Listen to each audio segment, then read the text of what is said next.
kung babaguhin in the middle of the impeachment proceedings yung 16 vote na kinakailangan to convict the Vice President, it would be problematic. So sa ngayon, ang kailangan pa rin natin is 16 votes. But you're not saying na hindi siya po pwedeng mabago. Tama po ba yung pagkakaintindi namin?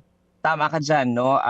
Ngayon, justiciable issue na siya. Ibig sabihin, dahil ito ay determinative ruling na ng ating presiding officer. Kaya kung matatandaan ninyo, the last few earliest days natin in the impeachment trial, tinanong talaga ni Senator Judge Cayetano at saka ni Senator Judge Lacson kung yung sinabi ba yon ng presiding officer was just an obituary dictum during his opening statement or it was a determinative ruling. And the presiding officer said it is a determinative ruling because he knows the legal effect of that kind of a statement na dahil nga ruling na siya, pwede ng any person or any party of interest na iakyat yung ruling na yon sa Korte Suprema para i-challenge kung ito ba ay applicable pa rin o hindi.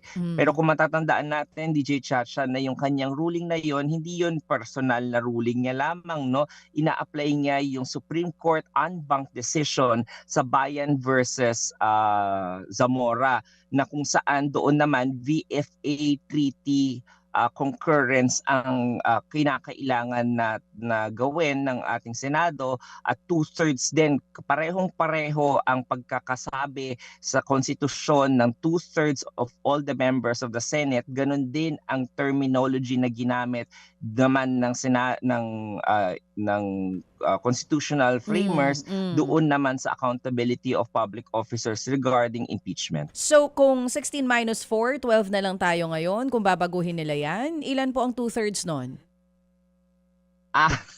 Kaya ako nag-abogado, no? Mahina ako sa math. Same tayo. Ako din kaya ako nag-broadcasting eh. Pero posibleng I think ganun yung mangyayari, no? Pero lagi natin tatandaan kasi ang ating konstitusyon, kaya siya konstitusyon, hindi siya basta-basta mababago, no? Ang mga constitutionalists very strict yan in constructing the Constitution at sinabi ng Korte Suprema maraming beses na kapag binigay ng Constitution yung numero na yon, it should be strictly construed. Ibig sabihin hindi ito gumagalaw basta lamang sa kapritsyo ng bawat tao o sa convenience ng mga parties. Kaya nga ginawa ng Constitution, hindi siya simple majority kundi 2/3 siya of all the members of the Senate. Kaya ginawa yun ng constitutional framers ay para talagang mahirap to cancel the imprimatur of the people who have voted for the impeachable officer. Of course, let us take out the personalities involved in this present impeachment na si VP Sara, no? Maaaring mangyari rin to sa mga Supreme Court justices or sa mga constitutional chairman or commission members. Yun yung mga impeachable officers kasi even the president.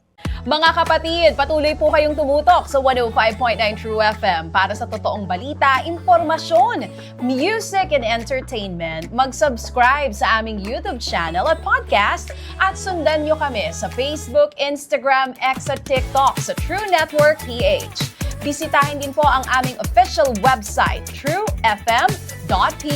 At panoorin din kami sa True TV Signal, Channel 19. Kami po ang 105.9 True FM. Laging true sa'yo, kapatid.